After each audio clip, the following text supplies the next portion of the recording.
Hi అండి. నేను ఇప్పుడే ఒక వీడియో చూసాను. ఒక అమ్మాయిని ఒక ఎదవ రేప్ చేశాడంట. దానికి వాళ్ళ అన్నయ్య ఏం చేశాడంటే వాడి తల నరికి పోలీస్ స్టేషన్ తీసుకెళ్ళాడు. నిజంగా నాకైతే చాలా హ్యాపీగా ఉంది. ఆడదాని ఒంటి మీద చేస్తే నరకాల్సింది వేళ్ళు కాదు.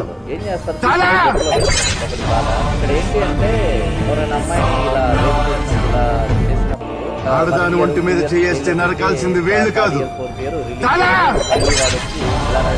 తయారైపోయి ఒక ఎదవ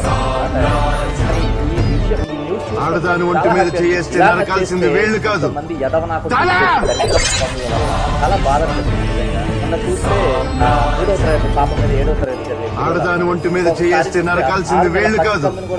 చాలా మంది ఎంత ఎదవ నాకు తయారయ్యారంటే ఆడదాని ఒంటి మీద చేస్తే నరకాల్సింది వేళ్ళు కాదు. కాపాడుకోవాల్సి వచ్చింది.